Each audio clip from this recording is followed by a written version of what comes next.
അംഗീകരിക്കുമ്പോൾ ആദ്യം അവർ ചെയ്യേണ്ടത് പത്രവാർത്ത പോകണം. എന്ത് പോകണം? ഇന്ന വിഭാഗത്തെ ഇന്ത്യൻ നാഷണൽ കോൺഗ്രസ് ചേർത്ത് നിർത്താൻ തീരുമാനിച്ചതിന്റെ ഭാഗമായി KTAC-യെ നമ്മൾ സെല്ലായി അംഗീകരിച്ചിരിക്കുന്നതുകൊണ്ട് പത്രവാർത്ത പോകണം. അതിന്റെ ചെയർമാനെ അവരാണ് വെച്ച് അവർ അനൗൺസ് ചെയ്യുന്നത്. അത് പോകണം. 2, കോൺഗ്രസ് പാർട്ടിക്ക് 34ഓളം സെല്ലുകളുണ്ട്, പോഷക സംഘടനകൾ വേറെ. അപ്പൊ ഈ 34-ൽ ഇപ്പൊ ട്രാൻസ്ജെൻഡറിന് പോലും അവര് ഈ സെല്ലുണ്ടാക്കി. ഈ അടുത്ത റീസെന്റ് ആയി ട്രാൻസ്ജെൻഡർ അറിയാമല്ലോ, ഇവർക്ക് വേണ്ടി പോലും സംഘടന ഉണ്ടാക്കി. അപ്പോഴും നമ്മൾ കഴിഞ്ഞ 12 വർഷക്കാലമായി കോൺഗ്രസിന്റെ പിന്നാലെ നടക്കുക, സെല്ലായി അംഗീകരിക്കണമെന്ന് പറഞ്ഞുകൊണ്ട് ഒരിടത്തും അനക്കമില്ല. ആ കത്ത് കിട്ടിയിട്ട് 17 പ്രാവശ്യമാണ് പ്രതിപക്ഷ നേതാവ് VD സതീശനെ കാണാൻ പോകുന്നത്. നിങ്ങൾക്കറിയാമോ, ഞങ്ങൾ 3-4 പേര് പോകുമ്പോൾ ഒരു യാത്രയിൽ മിനിമം 7000 രൂപ, 5000 തൊട്ട് 7000 രൂപ വരെ ചെലവാണ്. നിങ്ങൾ ചോദിക്കും 7000 രൂപ എന്തുവാ? ഞങ്ങളുടെ ജില്ലാ പ്രസിഡന്റ് ഉപാധ്യക്ഷനുണ്ട്, അദ്ദേഹത്തിന് സ്വയം വണ്ടിയുണ്ട്, അദ്ദേഹം വണ്ടിയില്ലാതെ പോകത്തില്ല. അപ്പൊ നമ്മൾ വണ്ടിയിൽ പോകും, എന്ത് ചെയ്യും? 1800-800 രൂപ എന്താകും? പെട്രോൾ ആകും. ഇനി അദ്ദേഹത്തോട് കാണാൻ കാറെ വാരി നടന്നു വരാൻ പറയാൻ പോകും ഇല്ല. അപ്പോൾ ആ കാറിനെ വരത്തുള്ളൂ. ഇപ്പൊ ചെലവാണത്. അപ്പൊ ഈ ഓരോ യാത്രയിലും 5 തൊട്ട് 7000 രൂപ വരെ നമുക്ക് ചെലവാണ്. 17 പ്രാവശ്യമാണ് 2 വർഷങ്ങളിൽ VD സതീശനെ കണ്ടത്. ഇപ്പൊ ചെയ്യാം. ഇതേ വന്നിട്ടുള്ളവർക്കൊക്കെ അറിയാം അന്നേരം കിട്ടിയ മറുപടി എന്താണെന്ന്. ഇത് ചെയ്തു തന്നില്ലേ? ഇത് ഞാൻ പറഞ്ഞത് തടസ്സം. ആര് പറഞ്ഞത് തടസ്സമുണ്ടത്? നിയമസഭയിൽ വെച്ച് പറഞ്ഞതാണ്. ആര് പറഞ്ഞത് തടസ്സമുണ്ടെന്ന്? ഞാൻ ഉടനെ വിളിച്ചു പറയാം. ഇന്ന് വൈകിട്ട് വിളിച്ചു പറയാം. ഏറ്റവും അവസാനം പറഞ്ഞത് ഇന്ന് വൈകിട്ട് KPCC പ്രസിഡന്റ് ഞാൻ എന്റെ ഇവിടെ കന്റോൺമെന്റിൽ വരുന്നുണ്ട്, ഞങ്ങൾ 30 പേരൊന്ന് പോയി. അന്ന് പോയപ്പോൾ താങ്കൾ ഉൾപ്പെടെ പോയത്. അന്ന് പറഞ്ഞെന്താ? ഇത് ഞാൻ പറഞ്ഞത് കള്ളമുണ്ടെങ്കിൽ നിങ്ങൾ പറയണം. അരുൺകുമാർ പറയുന്നത് ശരിയല്ല എന്ന്. അന്ന് ഫേസ് ടു ഫേസ് ഇരുന്ന് നമ്മളെല്ലാം സംസാരിച്ചാണല്ലോ പ്രതിപക്ഷ നേതാവുമായിട്ട്. എന്താ അദ്ദേഹം പറഞ്ഞത്? ഇന്ന് വൈകിട്ട് KPCC പ്രസിഡന്റ് വരുന്നുണ്ട്, ഇത് വന്നു കഴിഞ്ഞാൽ ഉടൻ തന്നെ ഞങ്ങൾ ചർച്ച ചെയ്ത് രാത്രിയിൽ എന്നെ വിളിക്കുക. ഇയാളെ രാത്രിയിലല്ല, പിന്നെ എപ്പോ വിളിച്ചാലും അദ്ദേഹം ഫോൺ എടുക്കത്തില്ല. അത് വേറൊരു കാര്യം അദ്ദേഹത്തിന്റെ ഒന്ന് മൈൻഡിന്റെ ഉള്ളിലേക്ക് അങ്ങ് കയറി ചെല്ലുന്ന, ഒഴിവാക്കപ്പെടാൻ പറ്റാത്ത വസ്തു ഒന്നുമല്ല. നമ്മൾ ജസ്റ്റ് കാണുന്നു, എടുക്കുന്നു, സംഘടന. അതിനപ്പുറത്തേക്ക് ഒരു കണക്ഷൻ ഇല്ല. എന്നിട്ട് നമ്മൾ വിളിക്കാൻ പറഞ്ഞ സമയങ്ങൾ മുഴുവൻ വിളിച്ചു. എന്ത് ചെയ്തു? അദ്ദേഹം പറഞ്ഞതിനനുസരിച്ച് കണ്ണൂർ നടായിൽ പോയി K. സുധാകരനെ കണ്ടു. ബാലകൃഷ്ണൻ അറിയാം അല്ലേ? ഗോപാലകൃഷ്ണനുണ്ടെന്ന് തോന്നുന്നു എനിക്കത്. നടായിൽ ഞങ്ങൾ 8-10 പേര് അവിടെ പോയി. നിങ്ങൾ ഓർക്കണം, പന്തളത്ത് കിടക്കുന്ന ഞാന്, തിരുവനന്തപുരത്ത് കിടക്കുന്ന ആള്, പത്തനംതിട്ടയിൽ കിടക്കുന്ന സുനിൽകുമാർ ഉൾപ്പെടെ അവിടെ പോകുക എന്ന് പറയുമ്പോൾ എത്ര രൂപ ചെലവാണ്. അപ്പോ ആ നടായിൽ പോയി കണ്ടു. തിരുവനന്തപുരം സെൻട്രലിൽ ഒപ്പിട്ട് കൊടുത്തു. ഇത് തിരുവനന്തപുരത്ത് ചെല്ലുമ്പോൾ ഫസ്റ്റ് ഇതെടുക്കണം പറഞ്ഞു. ഇന്ന് വരെ കണ്ടിട്ടില്ല. അത് കഴിഞ്ഞ് VD പറഞ്ഞത് അനുസരിച്ച് ഇപ്പോഴത്തെ KPCC സണ്ണി ജോസഫിനെ 7 പ്രാവശ്യം കണ്ടു. ഈ ഇരിക്കുന്ന പല ആൾക്കാരും ആ പരിപാടിയിൽ വന്നിട്ടുണ്ട്. ഒരു പ്രാവശ്യം 45 പേര് ഒന്നിച്ച് അദ്ദേഹത്തിന്റെ ക്യാബിൻ നിറഞ്ഞ് അയാൾ അന്തം വിട്ടുപോയി. നമ്മൾ കണ്ടു. അയാൾ ഏതാണ്ട് കുത്തിക്കുറിച്ച് കൊടുത്തു. ഇപ്പൊ കിട്ടുമെന്ന് നമ്മളിരുന്നു. ഒരു രക്ഷയുമില്ല. അവസാനം നമ്മളൊരു പണിയെടുത്തു. കാര്യം ഇതിങ്ങനെ ഈ സമൂഹത്തെ കൊണ്ട് അരിക്ക് ചാനലിൽ ഇതിന്റെ പടിവാതിക്കൽ തിണ്ണനിറങ്ങാൻ കൊണ്ടുവരുന്ന നടപടി നമുക്ക് നടക്കത്തില്ല. അവസാനം നമ്മൾ പറഞ്ഞു, നമ്മൾ 40 നിയോജക മണ്ഡലങ്ങളിൽ ഈ തെരഞ്ഞെടുപ്പിൽ സ്ഥാനാർത്ഥി നിർത്താൻ പോവുകയാണ്. അങ്ങനെ നമ്മൾ ഫസ്റ്റ് കിട്ടു 30 പേരുടെ ലിസ്റ്റ് എടുത്തു. നമ്മളതിനകത്തോടത്ത് ഒരു 10 പേരെങ്കിലും ഇപ്പൊ ഞാൻ പത്തനംതിട്ടയിലും അദ്ദേഹം കോന്നിയിലും ഒക്കെ നിൽക്കാൻ തയ്യാറായതാണ്. ഒരു 5 പേരെയെങ്കിലും നമ്മൾ സ്ഥാനാർത്ഥികളെ നിർത്തിയായിരുന്നെങ്കിൽ കളം മാറിയാൽ. പക്ഷെ അവസാനം പിന്നെ അത് VD സതീശൻ ലാസ്റ്റ് വീണ്ടും ബന്ധപ്പെട്ട് ഇവര് പറഞ്ഞു, നിങ്ങൾ ഒരു കത്ത് കൊടുക്കാൻ പറഞ്ഞു. കത്ത് കൊടുത്തു. കത്ത് കൊടുത്തതിന് മറുപടി കിട്ടിയത് ഒരു മാസത്തോട് അടുക്കുന്നു കത്ത് കിട്ടുമ്പോൾ. ആ കത്ത് വന്നത് എന്താണ്? നിങ്ങളെ ചേർത്ത് നിർത്താൻ തീരുമാനിച്ചിരിക്കുന്നു. നിങ്ങൾ ഓർത്ത് നോക്കി ഇതിനകത്തെ വിരോധാഭാസം. ആദ്യം നമുക്ക് തന്നെ കത്തെന്താണ്? സെല്ലായി അംഗീകരിച്ചു എന്ന് പറയും. ഇപ്പോ 2 വർഷം കഴിയുമ്പോ വീണ്ടും തരുന്ന കത്ത് എന്താണ്? നമ്മളെ ചേർത്ത് നിർത്തുന്നു. എടാ, കഴിഞ്ഞ 12 വർഷക്കാലമായി പാർട്ടി നമ്മളെ ചേർത്ത് നിർത്തുകയാണ് ചെയ്തത്. എന്താ? അവരുടെ ഓഫീസുകൾ നമുക്ക് ഉപയോഗിക്കാം, അവരുടെ നേതാക്കളെ നമ്മൾ വിളിച്ചാൽ നമ്മുടെ പരിപാടികളിൽ പങ്കെടുത്തു. ഇതിനപ്പുറത്തേക്ക് നമ്മളെ അവര് പാർട്ടിയുടെ ആ ഉള്ളിലേക്ക് നമ്മളെ കൊണ്ടുപോയിട്ടില്ല. അപ്പൊ ഈ ചേർത്ത് നിർത്താൻ വീണ്ടും തീരുമാനിച്ചു. നമുക്ക് അങ്ങനെ ഒരു ചേർത്ത് നിർത്തൽ മതിയോ? ഇനിയും അതിനുവേണ്ടി ഇനി ഇവരുടെ പിന്നാലെ നമ്മൾ നടക്കണോ? നമ്മൾ എത്ര കാലം നടക്കും? നമ്മുടെ നിലവിലുള്ള ജനറൽ സെക്രട്ടറി നമ്മൾ പുറത്താക്കി. അദ്ദേഹം എന്നെ കൊണ്ട് ഈ കത്തും കൊണ്ട് വീണ്ടും തിരുവനന്തപുരത്ത് പോയി. പാവം മോഹൻചേട്ടൻ ഉൾപ്പെടെ അവിടെ വന്നു. ഞാൻ അദ്ദേഹത്തോടെ പറഞ്ഞു, നിങ്ങൾ വേണേൽ ഇവിടെ പടി ഇനി കയറി ഇറങ്ങി ഇറങ്ങിക്കണം. അരുൺകുമാറിനെ അതിന് കിട്ടത്തില്ല. കാര്യം എന്റെ സമൂഹത്തെ കൊണ്ട് ഇനിയും ഇവന്റെ ഒന്നും വിഴുപ്പ് ചുമക്കാനും ഇവന്റെ പടിവാതിക്കൽ പോയി എല്ലും കഷ്ണത്തിന് പിന്നാലെ പട്ടി പോകുന്ന പോലെ പോകാൻ നമ്മളെ കിട്ടത്തില്ല എന്ന് പറഞ്ഞിറങ്ങി ഞങ്ങൾ അവിടുന്ന് പോകുന്നതാണ്. അപ്പോഴും പുള്ളിക്ക് പ്രശ്നം. പുള്ളിക്ക് ഒരു തരത്തിലും ഈ കോൺഗ്രസ് വിട്ടൊരു ഇടപാടില്ല. പ്രിയപ്പെട്ടവരെ, ഞാൻ നിങ്ങളോടൊരു കാര്യം പറയാം. എന്റെ പൊളിറ്റിക്സ് ഞാൻ കഴിഞ്ഞ 15 വർഷക്കാലമായി കേരളത്തിൽ പാർട്ടിക്ക് വേണ്ടി പ്രവർത്തിച്ചു. ഏതാണ്ട് 6 കേസുകൾ എന്റെ പേരിലുണ്ടായിരുന്നു. 6 കേസുകളും വിവിധ തരത്തിൽ കുറെ പൈസ പാർട്ടി ഇടപെട്ട് കൊടുത്തു. ചില ആൾക്കാർക്ക് അടിയുണ്ടാക്കിയതാ. ഇത് അരുൺകുമാറിന് വേണ്ടിയല്ല. 6 കേസുകൾ. പമ്പിനകത്ത് ജോലിക്കാരനെ തല്ലിത്തറന്നത്, പഴക്കച്ചവടം നടത്തിക്കൊണ്ടിരുന്നവന്റെ പഴവും തണ്ണിമത്തനും എടുത്ത് റോഡിലടിച്ച് കുടയും തല്ലിപ്പടിച്ച് കളഞ്ഞതിന് പിന്നെ ഫെഡറൽ ബാങ്കിന്റെ ATM ഫ്രണ്ടിലെ മാനേജറുടെ കസേരയെല്ലാം എടുത്ത് അടിച്ചോടിച്ചതിന് ആറന്മുളയിലെ പോലീസ് സ്റ്റേഷന്റെ ഫ്രണ്ടിൽ വെച്ച മാതൃകാ പോലീസ് സ്റ്റേഷന്റെ ബോർഡ് ഞാൻ നോക്കുമ്പോൾ ഭയങ്കര സമരം നടക്കുക. ഒരുത്തം വന്നാൽ പിടിച്ചോ പകുതി അങ്ങ് പോയി. ഞാൻ അപ്പുറത്തോട്ട് നിന്നു, അപ്പുറത്തെ പകുതി പിടിച്ച് റോഡിലടിച്ചു. എന്നെ ഗൾഫിൽ നിന്ന് വിളിക്കുക, എടാ നീ എന്തുവാണ് ഇത് ചെയ്യുന്നത്, ഇത് കേസാകത്തില്ലയോ? ഞാൻ പറഞ്ഞൊരു പ്രശ്നമല്ല. പിന്നെ അവിടെ ഒരു പഞ്ചായത്ത് മെമ്പറെയും ബ്ലോക്ക് മെമ്പറെയും അടിച്ചു, ഓടിച്ചിട്ടടിച്ചു, അവന്റെ പള്ളിക്കറി അടിച്ചു. പള്ളിക്കാരും പട്ടക്കാരും മുഴുവൻ എനിക്കെതിരെ കേസുകൊണ്ട്. ഞാൻ തന്നെയല്ല, ഞങ്ങൾ 6 പേർക്കെതിരെ 6 കേസുകളിൽ ഇടപെടുന്ന ആളാണ് ഞാൻ. ഈ 15 വർഷങ്ങളിൽ ഞാൻ കഴിഞ്ഞ ദിവസം ഫേസ്ബുക്കിൽ പോസ്റ്റ് ചോദിച്ചു, കോൺഗ്രസിനെ തിരുവനന്തപുരം പോകുന്ന യുവമാരെന്ന് പറയട്ടെ, ഇത്രയും കാലം പണിഞ്ഞിട്ട് ഒരു കുന്തും തെളിഞ്ഞും പോയിട്ടുണ്ടോ ഇവരൊക്കെ എന്നെ പൊളിറ്റിക്സ് പഠിപ്പിക്കാമെന്ന് ഞാൻ നിന്ന് കൊടുക്കുമോ? ഞാൻ പാർട്ടിക്ക് ഇറങ്ങുമ്പോൾ കൃത്യമായി ജീവൻ കൊടുക്കുന്ന ആളാണ് ഞാൻ. അന്ന് ഞങ്ങളുടെ MLA ഷർട്ട് ആറന്മുള വലിച്ചു കീറി, പിന്നെ അവിടെ ചെറിയ വിമാനത്താവള വിഷയവുമായി ബന്ധപ്പെട്ട് അതിനെതിരെ നടന്ന പ്രതിഷേധ പോലീസ് സ്റ്റേഷൻ മാർച്ചിലാണ് ഈ സംഭവം ഉണ്ടായത്. ഞങ്ങളുടെ MLA കുറ്റപ്പെടുത്തി തെറി പറഞ്ഞു. ഞങ്ങളുടെ പിന്നെ MLA ശിവദാസ് നായരെ മോശമാക്കാനായിട്ട് അന്നത്തെ കോൺഗ്രസിന്റെ മണ്ഡലം വൈസ് പ്രസിഡന്റ് ഉൾപ്പെടെയുള്ളവർ ബ്ലോക്ക് മെമ്പറും കൂടെ ഇറങ്ങി കൊടുത്തവനെ പള്ളി കയറിയിട്ട് വണ്ടിയിൽ അവന് പുറകെ പോയി അടിച്ചു. ഞങ്ങള് അങ്ങനെ കേസിൽ ഉണ്ടാക്കിയ ആളാണ്. അപ്പൊ പ്രിയമുള്ള ഞാൻ പറഞ്ഞത് പറയാനുള്ളത്, ഇവരാണ് എന്നോട് കോൺഗ്രസിസം പറഞ്ഞുകൊണ്ട് വരുന്നത്. അപ്പൊ അവസാനം നമ്മൾ പറഞ്ഞു ഇനി പണി നടക്കത്തില്ല, KTSE സെല്ലായി തന്നെയോ ഒരു ട്രേഡ് യൂണിയനായി തന്നെ മുന്നോട്ട് പോകും. അതിന് നമുക്കൊരു രാഷ്ട്രീയ മുഖം വേണം. നമ്മൾ ഇനി ഒരുത്തന്റെയും കാല് നിറങ്ങാൻ പോകുന്നില്ല. BJP-കാരന്റെ പോകുന്നില്ല, CPM-കാരന്റെ പോകുന്നില്ല, കോൺഗ്രസ്സുകാരന്റെ പോകുന്നില്ല. നമുക്ക് നമ്മുടെ സ്വതന്ത്രമായ ഒരു രാഷ്ട്രീയ നിലപാട്. ഇതുണ്ടായാൽ ഒരു സെല്ലായി അംഗീകരിച്ചാൽ ഇവന്മാർ വിളിച്ചാൽ വിളിച്ചു.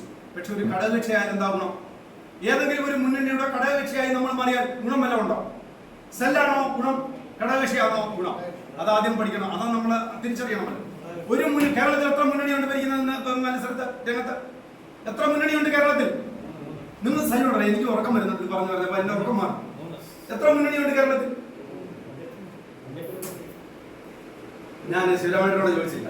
എത്ര മുന്നണിയുണ്ട് കേരളത്തിൽ? 3 മുന്നണികളുണ്ട്.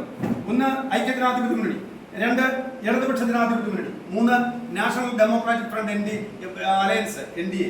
അതായത് BJP നേതൃത്വം കൊടുക്കുന്ന ഒരു മുന്നണി, CPM നേതൃത്വം കൊടുക്കുന്ന ഒരു മുന്നണി, കോൺഗ്രസ് നേതൃത്വം കൊടുക്കുന്ന മറ്റൊരു മുന്നണി. ഈ 3 മുന്നണികളാണ് ഇന്ന് ത്രികോണ മത്സരത്തിൽ എത്തിയിരിക്കുന്ന കാലഘട്ടമാണ് ഇവിടെ. അപ്പൊ നമുക്കിതിൽ ഏതെങ്കിലും ഒരു മുന്നണിയുടെ ഭാഗമാണ്. ഏതെങ്കിലും ആര് നമ്മളെ ചേർത്ത്, ഇപ്പൊ കോൺഗ്രസ് വരികയാണോ? നോ പ്രോബ്ലം, നമുക്ക് വിരോധമൊന്നുമില്ല. പക്ഷെ ഘടകകക്ഷിയായി നമ്മളെ ചേർത്ത് നിർത്തണം. അതിന് നമ്മൾ അവർ ഇങ്ങോട്ട് ആവശ്യപ്പെടണം. ഇനി CPM ആണോ? ഓക്കെ. അതല്ല, ഇത് രണ്ടും വന്നില്ല, BJP ആണോ? നമുക്കൊരു പ്രശ്നമില്ല. ഇപ്പൊ നിങ്ങൾക്കറിയാം 2020 എന്ന് പറയുന്ന പാർട്ടി എവിടെയുള്ള പാർട്ടിയാ? എറണാകുളത്തുകാരോട് ചോദിച്ചില്ല. 2020 ആരുടെ പാർട്ടിയാ? സാബു ജാക്കബ് എന്ന് പറഞ്ഞ പിന്നെ കിറ്റക്സിന്റെ ഓണറിന്റെ പാർട്ടിയാണ് 2020 പാർട്ടി. അത് അവിടെ ഒരു പഞ്ചായത്ത് മാത്രം, ഏത് പഞ്ചായത്താ? കിഴക്കമ്പലം പഞ്ചായത്ത് മാത്രം ഉള്ളത്. നിങ്ങൾ അതിന്റെ കണക്കൊന്നും എടുക്കാൻ പോകണം, ഒരു കാര്യവുമില്ല. ആ കിഴക്കമ്പലത്തിൽ മാത്രം ഇട്ട വട്ടത്തിൽ കിടന്ന് കളിക്കുന്ന ഒരു പാർട്ടിയാണ്. ഈ പ്രാവശ്യം നിയമസഭാ തെരഞ്ഞെടുപ്പിൽ എത്ര മണ്ഡലത്തിൽ മത്സരിച്ചു? എത്ര സീറ്റ് കിട്ടി? 19 സീറ്റ് കിട്ടി. അവർക്ക് സ്ഥാനാർത്ഥികൾ ഉണ്ടായിരുന്നു നിൽക്കാൻ. ഇല്ല, TV ഷോയിൽ വന്ന അഖിൽമാരാര്, പിന്നെ റോബിൻ എന്ന് പറയുന്ന ഒരുത്തര്. ഇവരൊക്കെ എന്തോ പൊളിറ്റിക്സാ. പിന്നെന്തോ വേറെ പെണ്ണുങ്ങള് റീൽസ് നടത്തുന്ന കുറെ, പിന്നെ എന്താ അഞ്ജലി നായർ, പിന്നെ വേറൊരുത്തി. ഇവിടുമാരെ എല്ലാം കൂടെ പേടിച്ച് ഓടി നടക്കുമായിരുന്ന സ്ഥാനാർത്ഥികൾക്ക്. ഞാൻ നിങ്ങളൊന്ന് ചോദിക്കട്ടെ, BJP-യുടെ ഘടകകക്ഷിയായിരുന്ന സ്വഭാവമായിട്ട് നമുക്ക് എത്ര സീറ്റ് കിട്ടിയത്? മിനിമം ഒരു 5 സീറ്റ് കിട്ടിയത് ഇല്ലേ? ഈ സംഘടന കടന്നു തീർന്നതിന്, ഈ സംഘടനയ്ക്ക് വേണ്ടി ഇറങ്ങി പ്രവർത്തിച്ചവര് അത്യാവശ്യം ഇതിലുണ്ട ബുദ്ധിമുട്ടുകളൊക്കെ മാറി കിട്ടിയത്. ഈ പത്മനാഭൻ ചേരാപുരം എന്ന് പറയുന്ന ഒരു ജനറൽ സെക്രട്ടറി ഉണ്ടായിരുന്നല്ലോ, അയാൾ ഒറ്റ ഒരുത്തരാണ് ഇത് മുഴുവൻ തീർത്തു തന്നത്. അയാൾക്ക് കോൺഗ്രസ് വാരി മുഖത്ത് ചാണകം വരഞ്ഞാലും അത് തൂത്തച്ച് മണപ്പിച്ചുകൊണ്ട് നടക്കുന്ന രാഷ്ട്രീയ പാരമ്പര്യമാണ് പുള്ളിക്കുള്ളത്. അപ്പോ അയാൾ ഈ സമൂഹത്തിന്റെ മുന്നോട്ടുള്ള വളർച്ചയെ മുച്ചോട് മുടിച്ചു എന്നുള്ളതാണ്. അപ്പൊ ഞാൻ പറഞ്ഞു വരുന്നത്, പ്രിയപ്പെട്ടവരെ, നമുക്ക് കേരളത്തിൽ ഒരു രാഷ്ട്രീയ പാർട്ടി ഉണ്ടായി ശക്തമായി വേണം. അപ്പൊ നിങ്ങളുടെ മനസ്സിൽ സ്വാഭാവികമായി സംശയം ഉണ്ടാകും, ഈ 30 പേരെ ഇരുത്തി രാഷ്ട്രീയ പാർട്ടി ഉണ്ടാക്കിയാൽ എന്താ പ്രയോജനം? ഗവർണർ സാറേ, എന്താ പ്രയോജനം? എന്തെങ്കിലും പ്രയോജനം ഉണ്ടാകുമോ? നാം ഇതിനൊന്ന് സജീവമായിട്ട് പറ. ഇല്ലെങ്കിൽ ഇല്ലെന്ന് പറ. അരുൺമാർ പറയുന്നത് മോശമെന്ന് പറ. ഞാൻ പറയട്ടെ സദാശങ്കരൻ പറഞ്ഞത് ശരിയാണ്. ഈ നമ്മളൊരു പാർട്ടി ഉണ്ടാക്കിയാൽ നമ്മൾ രക്ഷപ്പെടും. ആദ്യം എന്തുണ്ടാകണം? ഈ ചിന്ത ആർക്കുണ്ടാകണം? നമ്മൾ ഓരോരുത്തർക്കും ഉണ്ടാകണം. ഇനി നിങ്ങൾ വിചാരിക്കും, ഇപ്പൊ നിങ്ങളിത് പറഞ്ഞെങ്കിലും അങ്ങോട്ട് ഇറങ്ങുമ്പോൾ ഇല്ല, ഇപ്പൊ തന്നെ മനസ്സിൽ കുത്തിക്കാണും, പാർട്ടിയൊക്കെ ഉണ്ടാക്കിയ ആര് കാണാൻ എന്തെടുക്കാൻ, നമ്മളിവിടെ ആരുടെ പാർട്ടി? ഞാൻ നിങ്ങളുടെ ചില പാർട്ടികളെ കണക്കെടുത്ത് പറയാം. CMB എന്ന് പറയുന്ന പാർട്ടി കേട്ടിട്ടുണ്ടോ നിങ്ങൾ? CMB സാറൊക്കെ എക്സ്പീരിയൻസ് ഉള്ള ആളാണ്. ഇവരോട് CMB എന്ന് പറഞ്ഞ പാർട്ടി കേട്ടിട്ടുണ്ടോ? ആരുണ്ടാക്കിയ പാർട്ടിയാ? ആരാ എന്റെ സ്ഥാപകൻ? കണ്ണൂരുകാരുടെ തിളക്കത്തെ പോരാട്ടത്തിന്റെ വീര്യം ഇറങ്ങുന്ന കണ്ണൂരിൽ മക്കൾ പറയട്ടെ എം വി രാഘവൻ എന്ന് പറയുന്ന ആളാണ്. അവിടെ എത്ര പേരുണ്ടെന്ന് പുള്ളിയുടെ ചോദിച്ചത് CPക്ക്. ഇപ്പൊ അതിന്റെ ആളെന്ന് പറയുന്നത് എം വി രാഘവന് ശേഷം നമ്മുടെ CP ജോൺ എന്ന് പറയുന്ന ആളാണ്. അദ്ദേഹം ഇന്ന് നികേഷ് ഒക്കെ CPഎമ്മിനകത്ത് പോയില്ലയോ? എം വി രാഘവന്റെ മകനാണ് നികേഷ്. എം വി രാഘവന്റെ മകനാണ് നികേഷ്. നികേഷ് CPഎമ്മിൽ പോയി. അപ്പന്റെ കുലമൊക്കെ വിട്ടുപോയി നികേഷ്. അതല്ലേ പാപ്പഞ്ചേരിയിലെ പിന്നെ എന്താ നമ്മുടെ പാമ്പ് വളർത്തൽ കേന്ദ്രം സ്നേക് പാർക്ക് മുഴുവൻ കത്തിച്ചു കളഞ്ഞില്ല അവന്മാർ. അപ്പൊ അതുകൊണ്ട് അതല്ല വിഷയം. അപ്പൊ ഈ CP ജോണിന്റെ പാർട്ടിക്ക് കേരളത്തിൽ നിങ്ങളുടെ ജില്ലയിലുണ്ടോ? ഓരോരുത്തരും പറ. CP ജോണിന്റെ കൂടെ CMP എന്ന് പറയുന്ന പാർട്ടി എന്റെ ജില്ലയിലുണ്ടെന്ന് പറയാം. എന്റെ ജില്ലയിലില്ല, പത്തനംതിട്ട ജില്ലയിലില്ല. ഒരു ജില്ലയിൽ അയാളെ കൂടെ 10-25 പേര് കണ്ടുള്ളതല്ലാതെ ഞാൻ പറയുന്നത് കണക്ക് നിർത്തിക്കുള്ള പറയാനില്ല. ഇതിനകത്ത് എത്ര പേരുണ്ട്? വളരെ കുറച്ച് നാമമാത്രമായ ആൾക്കാർ. ഇനി അടുത്തത് കോൺഗ്രസ് എസ് എന്ന് പറഞ്ഞിട്ട് പാർട്ടിയുണ്ട്. ആരാ അതിന്റെ ആള്? നിങ്ങൾ ഇതൊന്നും ഈ പൊളിറ്റിക്സ് ഒന്നും ഇത്രയെങ്കിലും അറിയാതാണോ നമ്മൾ ഈ പാർട്ടിയിൽ പോകുന്നത്?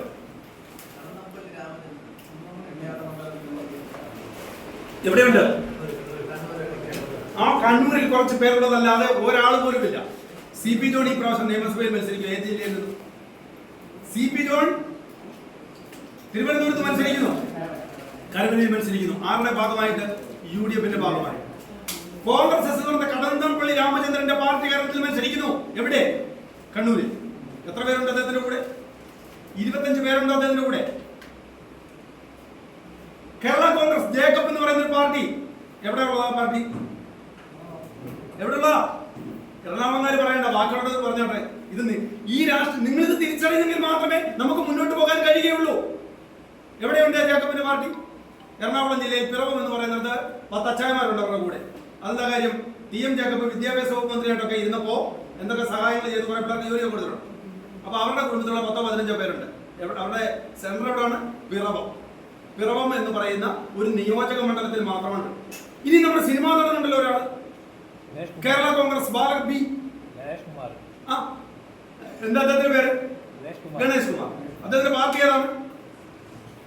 ഏതാ? നമ്മളൊന്ന് പറ. ഇല്ല, പിന്നെ നമ്മുടെ രാജേന്ദ്ര ചേട്ടൻ വളരെ ബുദ്ധിപരമായി ഇങ്ങനെ ആലോചനയിൽ ഇരിക്കുകയാണ്. എവിടെയാണുള്ളത്? കൊട്ടാരക്കര പത്രാപുരത്ത് 10-20. ഇപ്പൊ നായമാരും ഇല്ല. മറ്റേ നായന്മാരുടെ ഒരു കൂട്ടമായിരുന്നു ബാലകൃഷ്ണ പിള്ളയുടെ. ഇപ്പൊ നായന്മാരും മൊത്തം 4 യൂണിയൻ പ്രസിഡന്റ് നടത്തുന്ന മറ്റേ പെൺവിഷയത്തില് പിന്നെ എടുത്ത് പുറത്തു കളഞ്ഞു. ഇപ്പൊ നായന്മാരും ഇല്ല കൂടെ എന്നാണ് അറിയുന്നത്. അപ്പൊ അദ്ദേഹത്തിന്റെ ഒരു പാർട്ടി ആകെ പത്രാപുരത്ത് ഇട്ടവട്ടത്തിൽ 10 നായന്മാരുണ്ട് കൂടെ. പിന്നെ അദ്ദേഹത്തിന്റെ ചില സഹായങ്ങൾ കിട്ടിയ സിഗിഡികൾ. അതിനപ്പുറത്തേക്ക് പാർട്ടി ഇല്ല. ഉണ്ടോ? ജനാധിപത്യ കേരള കോൺഗ്രസ് എന്ന് പറഞ്ഞ പാർട്ടി കേട്ടിട്ടുണ്ടോ? തിരുവനന്തപുരത്തുകാർ പറഞ്ഞില്ലേ മോശമാണ്. തിരുവനന്തപുരത്തുകാർ പറഞ്ഞില്ലേ മോശമാണ്. അവിടെ അണ്ടർവെയറിന്റെ വലിപ്പം കുറച്ചൊരു മന്ത്രി ഉണ്ടായിരുന്നു. ആരാ അണ്ടർവെയറിന്റെ വലിപ്പം കുറച്ചത്? എന്റെ പൊന്നു രാജേഷ്, നിങ്ങളൊക്കെ പിന്നെ എന്നൊക്കെ വളരെ എളുപ്പമാണ്. നിങ്ങളിത് പഠിക്കണം. ആരാ? ആന്റണി രാജു എന്ന് പറയുന്ന ഒരു വക്കീലുണ്ടായിരുന്നു.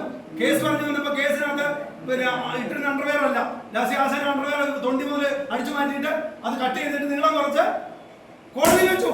മന്ത്രിസ്ഥാനം എന്ത് ചെയ്തു? ലാസ്റ്റ് കോടതി കുക്കി. മന്ത്രിസ്ഥാനം വെളിയിൽ പോയി. ഈ പ്രാവശ്യം മത്സരിക്കാൻ സീറ്റുമില്ല. ഈ പാർട്ടിക്ക് എവിടെ ഉണ്ട് ആള്? എവിടെയുണ്ട് ആൾ ഈ പാർട്ടിക്ക്? പക്ഷേ അയാൾ MLA ആണ്, മന്ത്രിയാണ്. ഈ പ്രാവശ്യം സീറ്റുമില്ല, മത്സരിക്കാൻ ആളില്ല. അവൻ ഏകയാൾ പാർട്ടിയാണ്.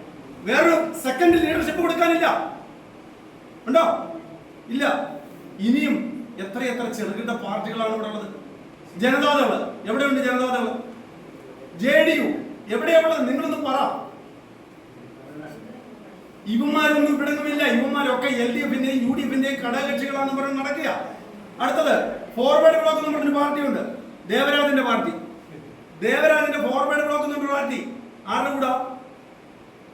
കൂടാ? അല്ല, UDFന്റെ കൂടെ. അവൻ എവിടെ ആളുണ്ട് ഈ ദേവരാജൻ?